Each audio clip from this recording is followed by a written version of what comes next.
Ladies and gentlemen, the Prime Minister of Islamic Republic of Pakistan.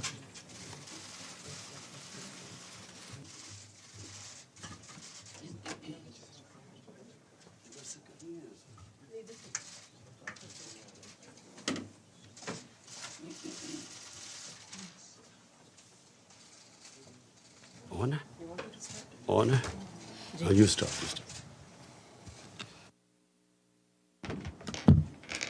So, Assalamu alaikum and a very good afternoon, everyone. It's my great honor to have Prime Minister Imran Khan and Foreign Minister Shah Mahmood Qureshi today addressing a presser at the UN. So without much ado, I will hand over to the Prime Minister.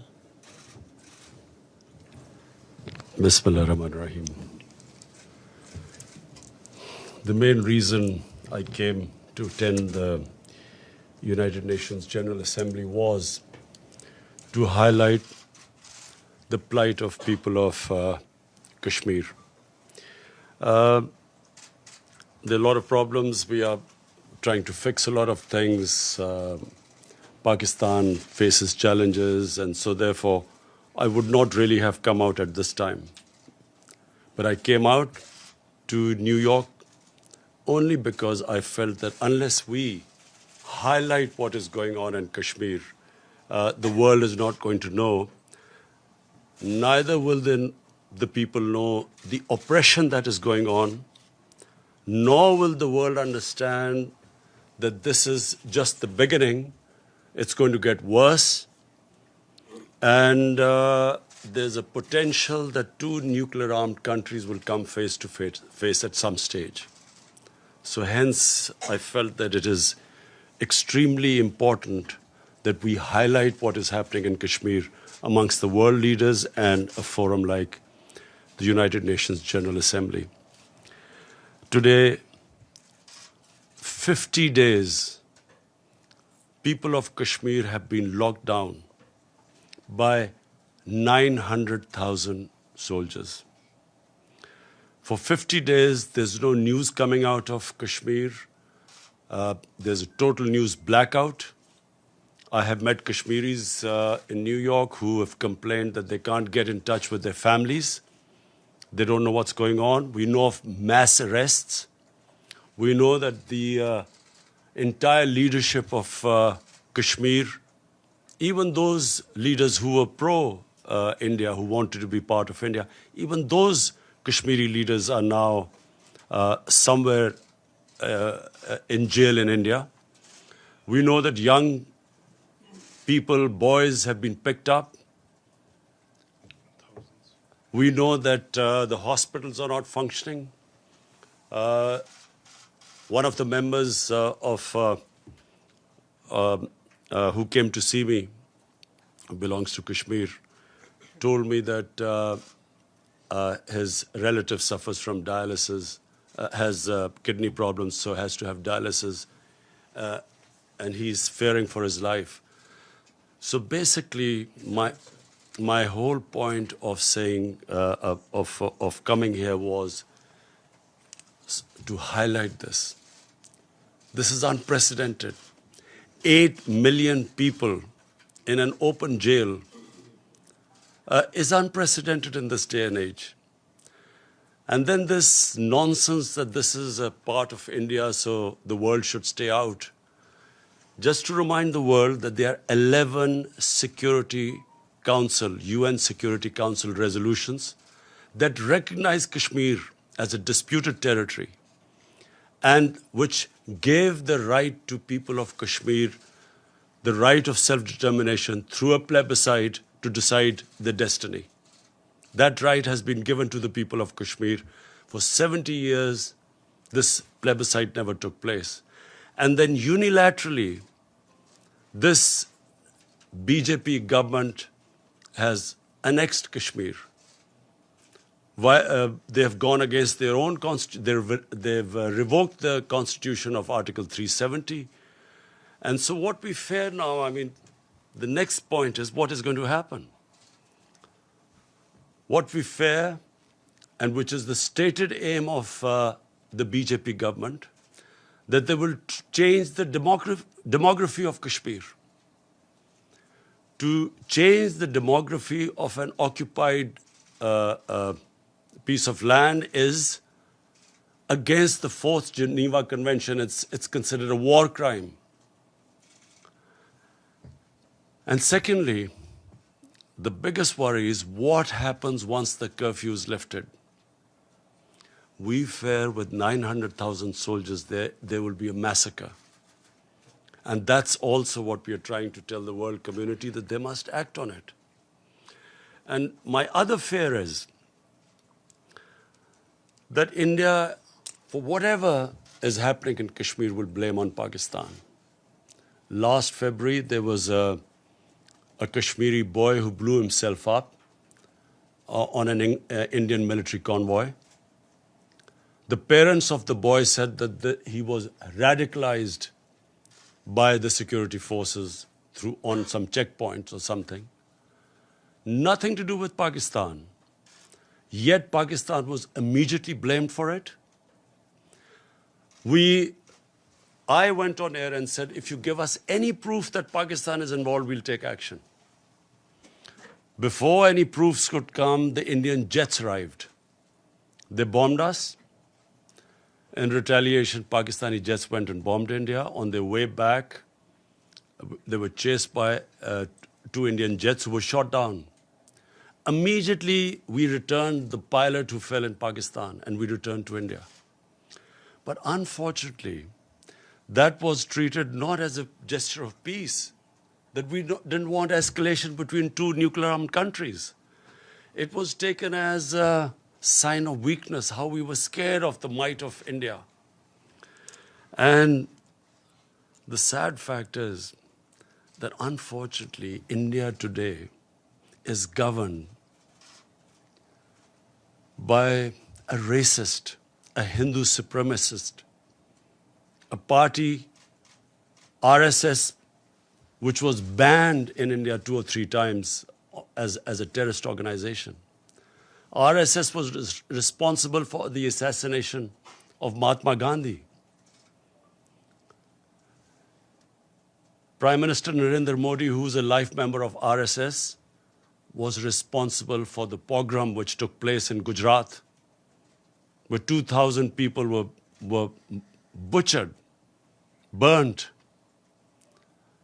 under his chief ministership, and for 3 days the state did not do anything. 150,000 people became homeless, Muslims became homeless. Unfortunately, India is past 6 years, is being governed by an extremist party. It believed in the ethnic cleansing of Muslims from India. This is what the founding fathers of RSS, you can just Google and read what they said, who they were impressed by. Adolf Hitler, Mussolini were their role models. This is all, you can just Google it and you'll find. And this is what we face right now. The moment my party came to power, we tried to do everything to mend our relationship with India. I approached him, I called Prime Minister Modi, said, we have similar problems. You and we have poverty, unemployment, and of course climate change is going to affect both Pakistan and India. And all these efforts were rebuffed. We thought it was because of the election campaign. We thought maybe, a nationalist party would pander to its base. So we waited till after the elections.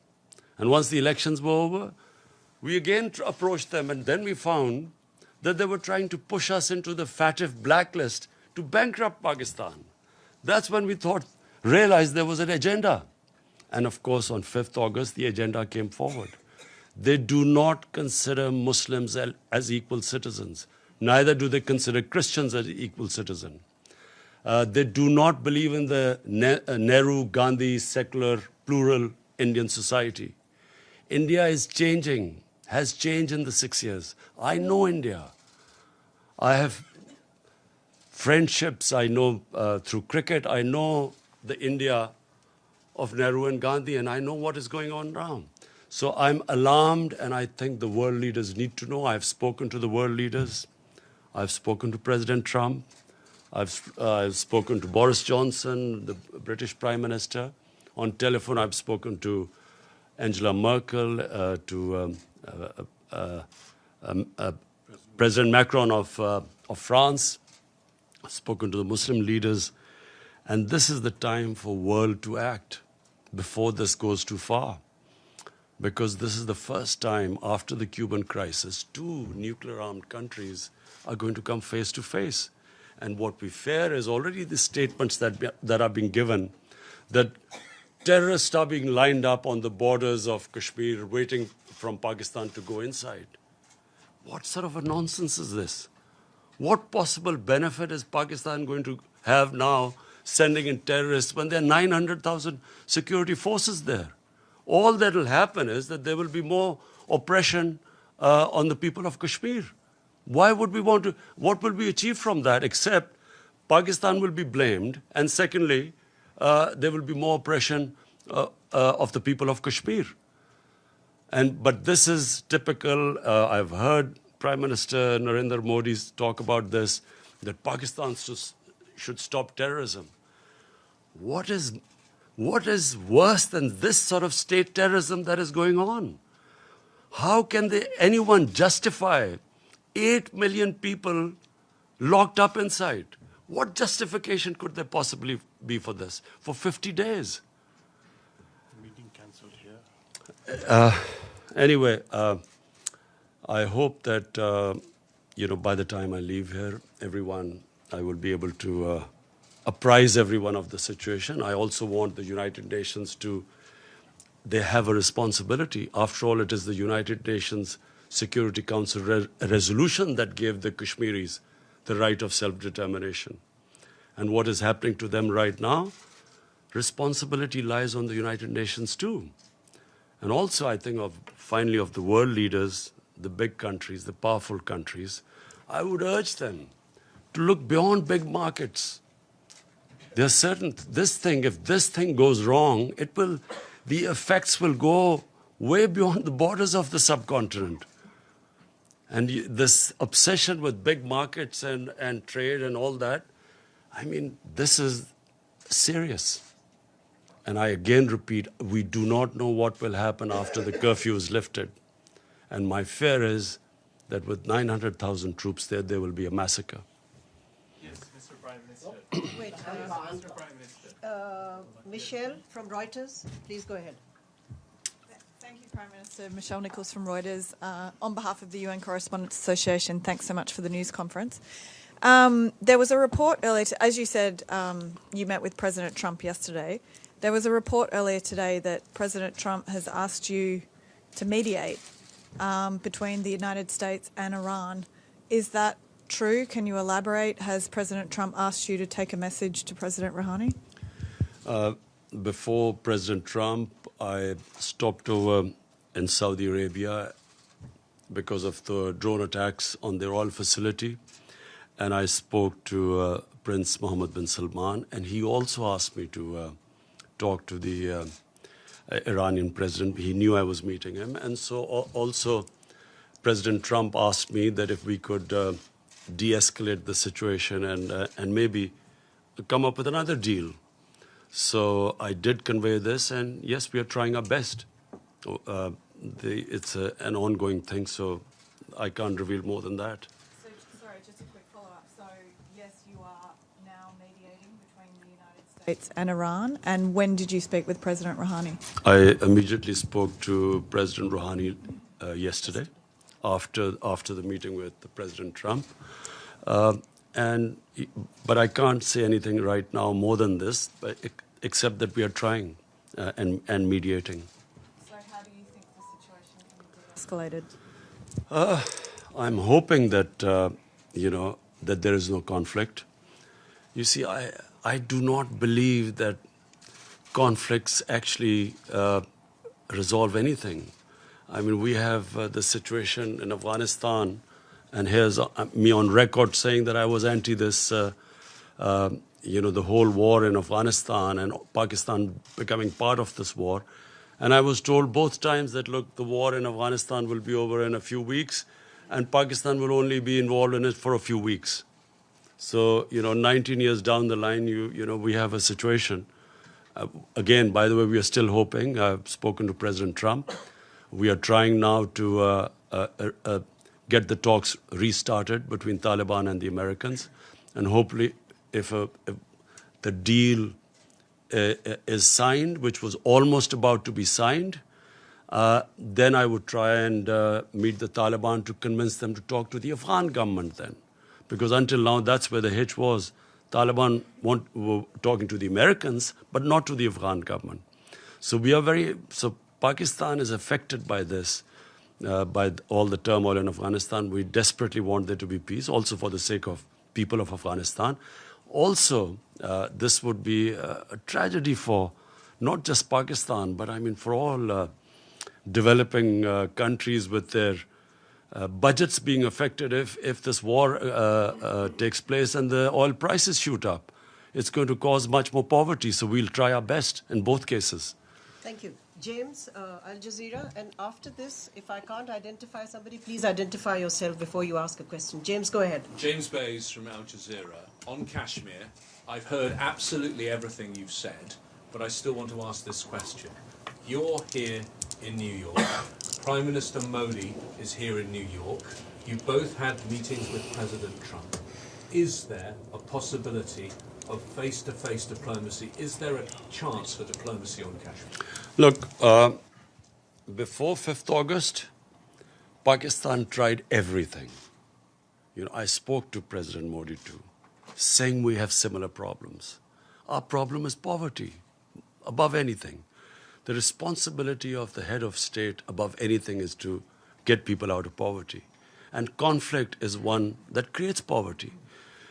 And sadly, as I said, there was no response. Now, after the 5th of August, I'm afraid what is the point of talking now? What they had done to Kashmir, unless and until they lift the curfew and then restore that Article 370, there's no chance of talking. So that's why we've asked President Trump and other world leaders to intervene. The lady in pink right here. Thank you very much. Mr. Prime Minister, you're a man of enormous sophistication, and you're aware, I know, that there are very often forces behind the kinds of conflicts you're facing now. You have mentioned the Security Council.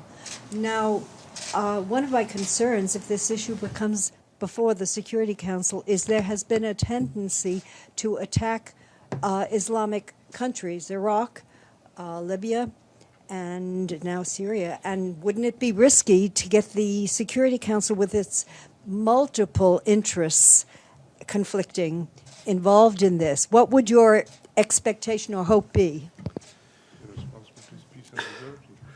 Look, I mean, if ever the Security Council has to move, it's now. And I'll say for two reasons. One, the people of Kashmir are suffering simply because the Security Council could not implement its decision to allow them the right of self-determination. The 11 resolutions. So it's their responsibility. 8 million people are locked inside for 50 days. It's inhuman. So what is the Security Council for then? Second, this has a potential of the unthinkable. 2 nuclear-armed countries face to face. Surely the Security Council came into being to stop this. I mean, this is as bad as it gets. Yeah. So here's me. The reason I started by saying I would not have come out of Pakistan because, we are just about coming out of a really difficult economic situation and governance issues and fighting a corrupt mafia. I would not have come here. But I'm alarmed because here's me. There's one prime minister that side, there's one this side. A sane mind can't think of a nuclear war. No sane mind can think of it. We grew up after the Cuban crisis, and all of us sort of knew that the Cold War war was there because the other war was unimaginable. But when you have what you have in India right now, and I say this who knows India, this is an ideology, a racist ideology, which believes in the supremacy of a Hindu race. The other races are not supposed to be equal. How do you reason with them? How do you reason with what they've done in Kashmir? I mean, would you expect a civilized society to do what they've done? I'm locked in, 8 million people. So therefore, I'm worried that if this goes on, there can easily be a miscalculation. And that's why the United Nations must act. Mr. Prime The lady in the white suit at the back, please identify yourself. We'll come to you, Mateen, in a minute. Let's just take some Anka members. Thank you very much. My name is Nazira Azim Karimi. I'm Afghan journalist. Mr. Khan, as Afghan people have a high expectation from you because you're peace ambassador. You are very famous soccer player. No, cricket. Ball game, more or less the same. Ball is involved. Very famous. As a peace ambassador, which role Pakistan should play to bring Taliban and the table to make negotiation with the Afghan government? What is the reason why they don't want to talk with Afghan government? Thank you. Well, this was a sticking point, as you're right, that the Taliban were willing to talk to the Americans, but not to the Afghan government. And at one point, the Taliban wanted to meet me, but I asked the Afghan government, and they asked me not to meet them. So the reason they said was that until President Ghani came to Pakistan, only then afterwards I should meet them. So I was planning to meet them once they had signed the deal with the Americans, and I would have met them for only one reason, that they should now talk to the Afghan government. But unfortunately, on a tweet, we found out that the deal was off. But, it's very sad because that was very close. And once the deal was made, then, the progress would have been made. But let me just be clear. There is no military solution, which is what I've been saying for a long time. And once the Afghans get together, they will find a solution. It must be, if the government sits down with the Taliban, they'll find a solution. But it's a question of getting them there. Iftikhar, APP. Thank you, Mr. Prime Minister. Iftikhar Ali from Associated Press of Pakistan. For weeks, you have been calling for lifting of siege in Indian occupied Kashmir.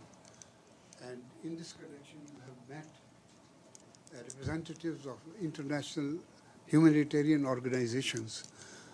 What is it that prevents them to carry out their mandated task of providing relief to the Kashmiri people and to visit the prisoners, which they are mandated to do?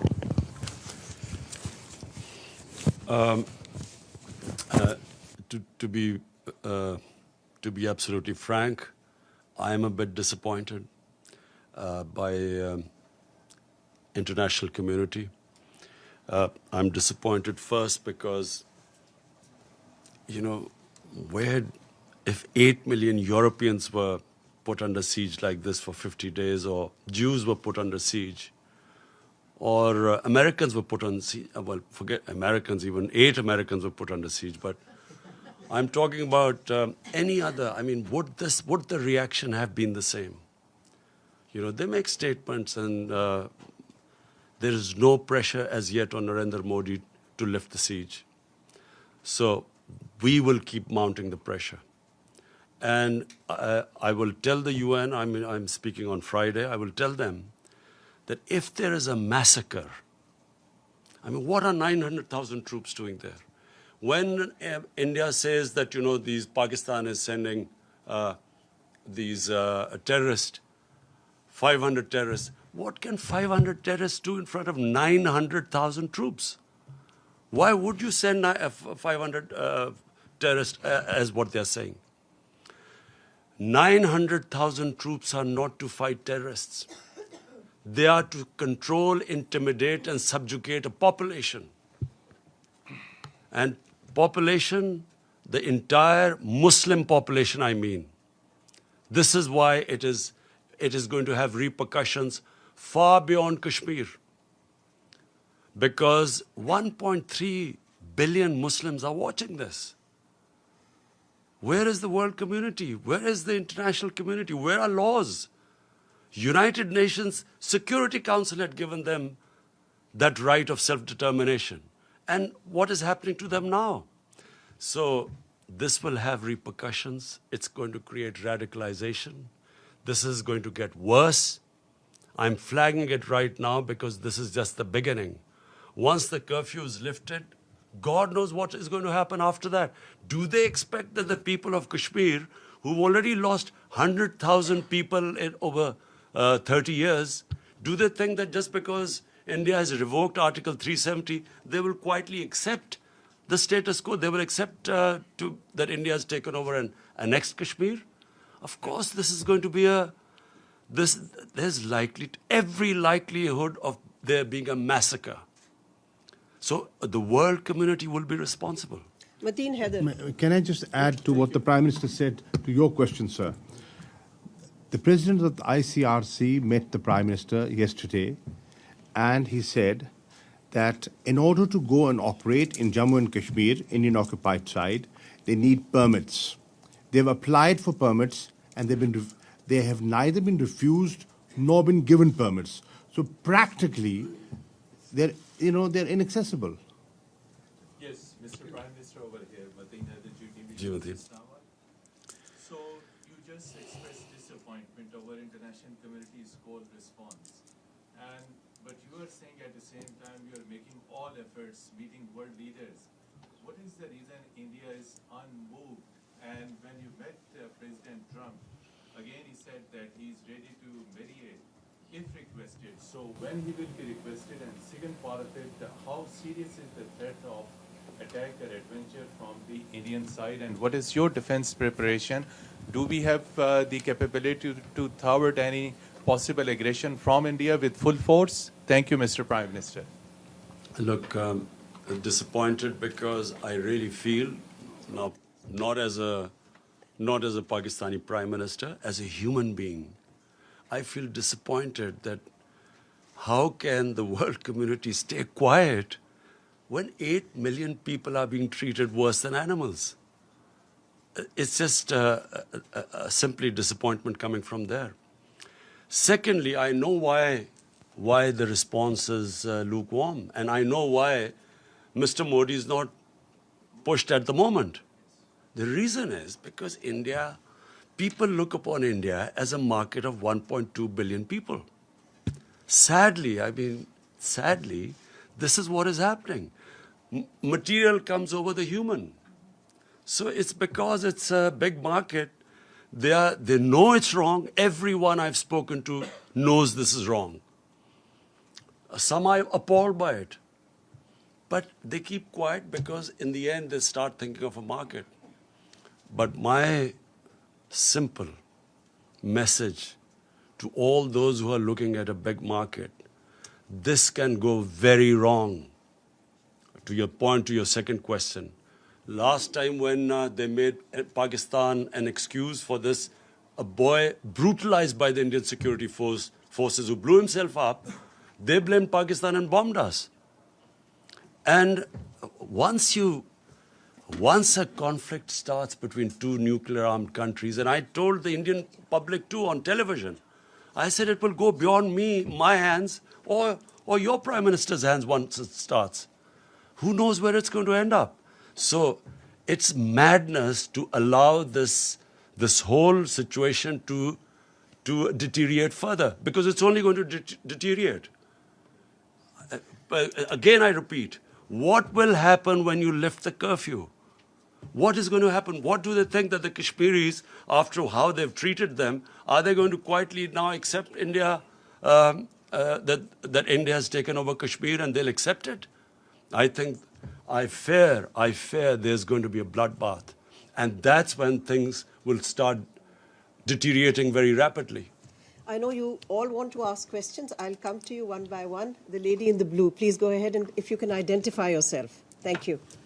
Thank you, Ambassador. Thank you, Mr. Prime Minister. Betül Yürük from the Turkish news agency Anadolu. You had a meeting with Turkish President Erdogan yesterday. Do you think Turkey could play a role to help resolve the issue between Pakistan and India? Thank you. Well, first of all, I really want to thank President Erdogan for mentioning today Kashmir in his speech.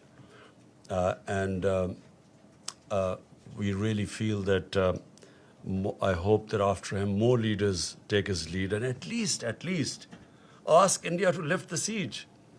We have a very, very good relationship with Turkey, and President Erdogan is coming over to Pakistan next month, which we hope to receive.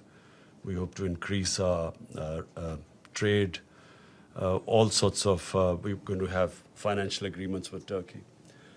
And yes, we are very thankful that the President has taken a very principled stand.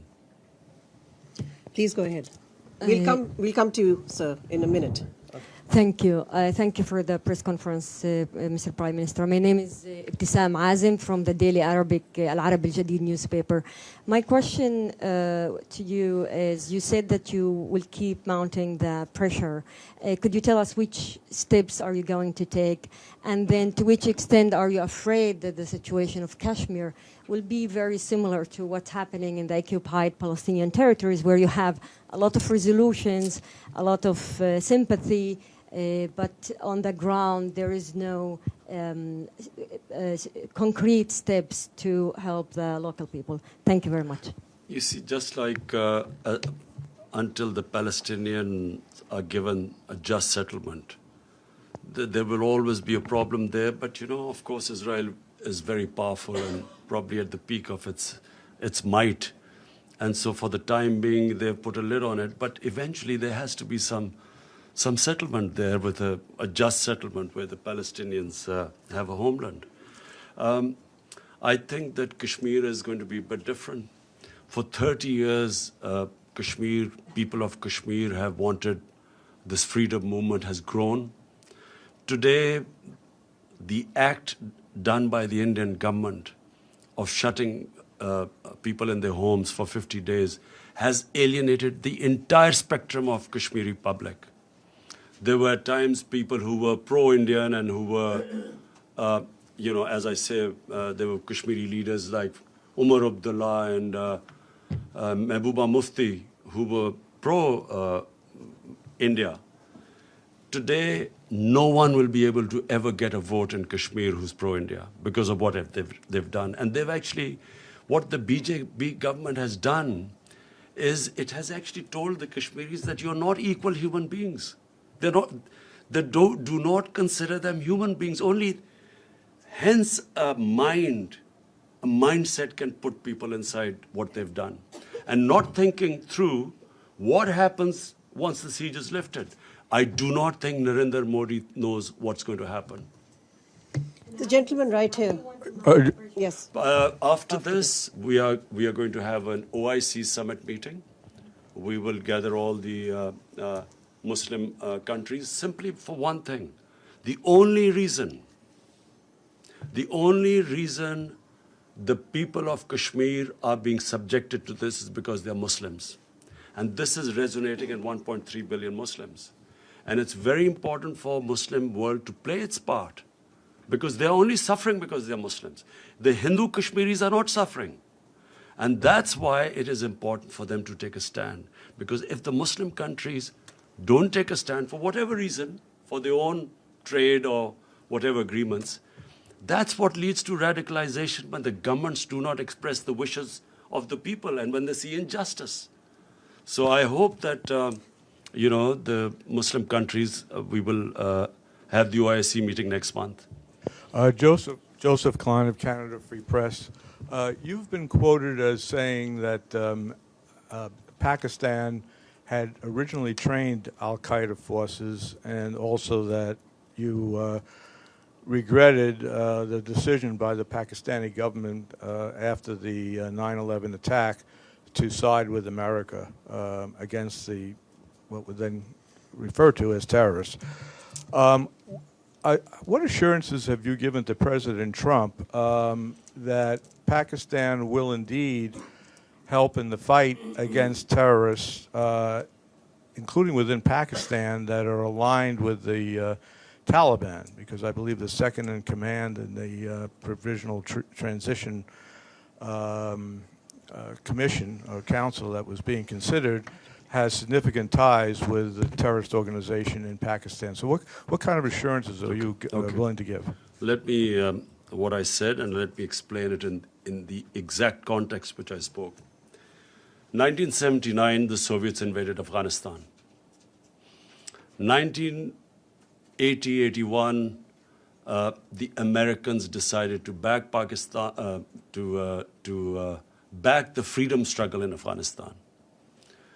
And in 80s, then jihad was declared against the Soviets, and Muslims from all over the world were invited to participate in the jihad, means a freedom struggle for Afghanistan against the Soviets. Amongst them were Al-Qaeda. All these different organizations, Mujahideen groups, all arrived in Pakistan to defeat the Soviets in Afghanistan. And of course, Pakistan trained them, but they were funded by the Americans, by the Western countries, because all the Western countries backed the Afghan jihad. So my whole point was, and then Mujahideen, who were doing, the Russians would call terrorism, but then we would call them freedom fighters. They were trained in the art of guerrilla warfare, which the Russians called terrorism. And so when the Soviets left, my whole point is that the United States also packed up and left. And we were left with the groups. So I was just explaining how come when they talk about Pakistan having these groups, this is how we ended up having the groups. If it would have been, which is what we hope now, we hope that there's a proper transition from Taliban, from when the Americans pull out of Afghanistan, we hope there's a transition to a proper political solution rather than just packing up and going as happened in '89. There will again be chaos in Afghanistan. So my whole point is that when they left, chaos happened in Afghanistan. Pakistan had the fallout. We were left with these groups, all dressed up and nowhere to go. And we were blamed in the end. After 9/11, when the same groups from Mujahideen turned into terrorists, Pakistan was blamed for it. We were given the job now to clear this up. And we ended up losing 70,000 people from 2003 onwards. And so my whole point is that either we should not have participated in the Afghan jihad. Once we had participated, then we should not have been part of the American war on terror, because they turned the people who we trained against the Soviets and foreign occupation. When the Americans occupied Afghanistan, they turned on Pakistan. Azim Mia and then Jazeb of ARY. Azim Mia, please go ahead. Mr. Prime Minister, now you have met President Trump, so he has met Modi also. He has met him on both sides, and looks like he has got a tilt towards India. So that's one option. Secretary General says that the resolutions on Kashmir were not under Chapter 7. So according to the procedure of the Secretariat, Chapter 6 resolutions are non-binding. And in all that kind of a situation, what are the options left, except appealing to the international community? Because the international community looks like that right now, in the face of Indian-American alliance, things are getting bad. So what procedures you are going to adopt, and what is your approach, and where are you heading? Thank you. Azim, did you say I begged President Trump? No, you met President. Oh, thanks. I don't. I've never begged from anyone. So I have met, and I apprised President Trump exactly of the situation, and I have told him, like I have told you, the gravity of the situation. This could go serious. Look, intelligent human beings start thinking ahead. I mean, you have to think of the hope for the best, but you should be prepared for the worst. The worst scenario in this is unthinkable. Normal human beings do not think of that. And so therefore, it is my job to tell them, in my opinion, things will deteriorate. We will keep them apprised. At least we have informed the world community what's going on. And as time goes on, and I fear that this is going to end up in a massacre, at least we will be able to tell the world community. And if India blames Pakistan for this, then at least the world would know about it. Previously, it was anything that happened in India. Look, what has been going on in the past?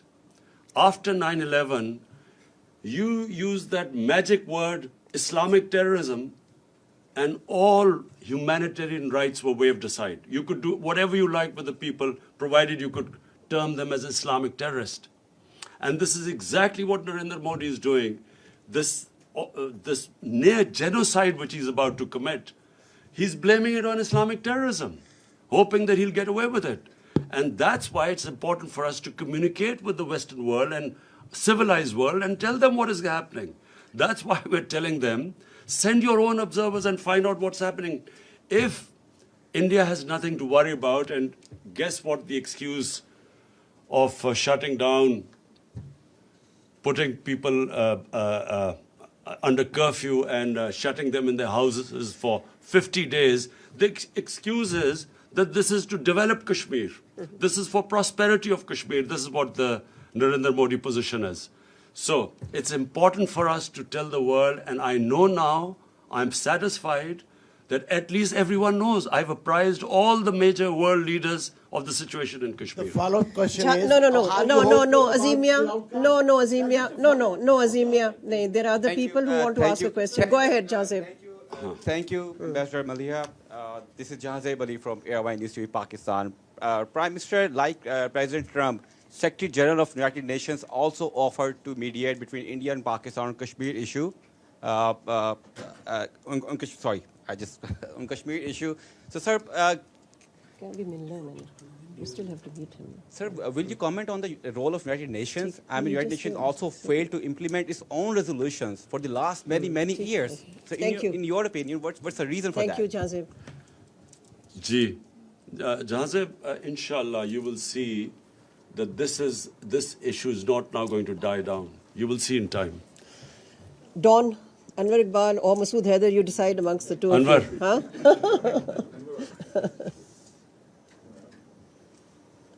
Sorry. I have a very brief, very simple question. You are here, met world leaders, you'll be speaking in 2 days, and you'll go back.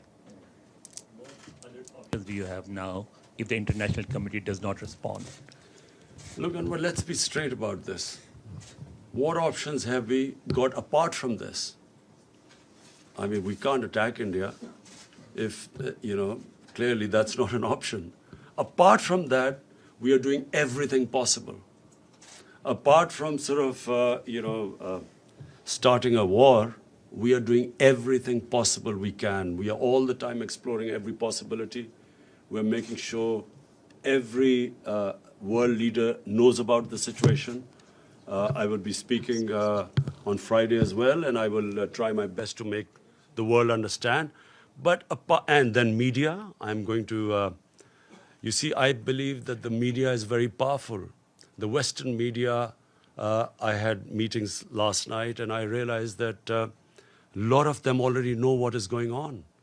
And so I know what happened in Bosnia. When the ethnic cleansing of Muslims started in Bosnia, for a while the world did nothing. But the media put such a pressure that eventually the world had to do something. And I believe that in Kashmir, it's exactly the same thing will happen. Even though countries are worried about their economic interests and markets, I believe that this is a much bigger issue than markets and economic interest. And eventually the world will be interested. Let's take Hassan from the Daily Times. Mr. Prime Minister, in the past we have seen we had General Musharraf 4-point formula and we also had a Chenab formula. What proposal would you suggest to resolve Kashmir if you were able to talk to India in the near future? For a start, they have to lift the curfew. That's the beginning. I mean, this inhuman curfew of 50 days. Even the Congress party in India has commented that poor people have been shut inside for 50 days. 50 days no one knows what's happening with all the prisoners, political prisoners, thousands of them. Thank you very much. In that formula, there was a problem. And the problem was the third party, the most affected party, the Kashmiris, were not in the loop. We have one last question. Go ahead. Voice of America, U.S. service, we broadcast to Pashto region, Pakistan, Afghanistan.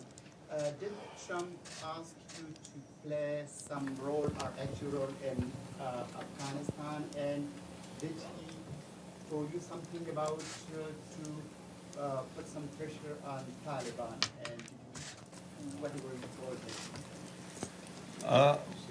him? I'll repeat what I said. We were very surprised because the deal was about to be signed when from a tweet we found out that the deal had been broken. So what we hope is that, and what we will try and do, is to actually get back that deal to be signed. And then Pakistan will do its best to get the Taliban to talk to the Afghan government. We're done. We're done. As we know that there is no word of disappointment in your dictionary. Really appreciate as you have conveyed Pakistan's narrative loud and clearly across the world. During these days, you have met with different head of states, including Donald Trump. Now, in your opinion, what they are thinking and how much they are convinced? If no mediation, then what next? Look, the disappointment is not because I think that people of Kashmir, I feel that what Narendra Modi has done, he has boxed himself into a blind alley. There is nowhere for him to go from now onwards except a general massacre of people of Kashmir when the curfew is lifted. There's no other way for him to go. So I feel that from now onwards, and I know that the people of Kashmir for 30 years have been fighting for their independence, and 100,000 have lost their lives. They have lost fear of death. When a population, and you're talking about not a few thousands, 8 million people, when they lose fear of dying, and freedom becomes much more important than living a life of slavery, I don't think that he will be able to stop this now. I think the momentum will gain pace. So I'm not disappointed about where it is headed because I know that this will eventually now end up in freedom for people of Kashmir. What I'm disappointed is that for some reason, countries put their economic interests ahead of human beings. This is the same with climate change. Countries, because of not wanting to lose their growth rate, do not realize that what impending disaster this climate change is bringing to the world. Neither do countries, for instance, which I'll be speaking about, this money laundering which comes from the developing world into the rich countries every year. Billions and billions of dollars from poor countries moves to rich countries through corruption, ruling elites of developing world, taking the money out. And unfortunately, because if anything, the richer countries gain from it, they do not take any steps to stop it. This is a plunder of the poor countries. The poor countries are getting poorer. The rich are getting richer. And these criminals who plunder the poor countries have an easy way of parking their money, buying flats in New York and London. And that's what we want. We want the world to take notice of this. The richer countries, they should have strong money laundering laws. They should, if we can identify that money has been stolen from our countries, it should be immediately given back to us. But this is the problem because the laws are so complicated, and if the rich countries want, they can easily tighten the laws so that it will be the biggest deterrent for these criminals in third world to take the money out. Thank you.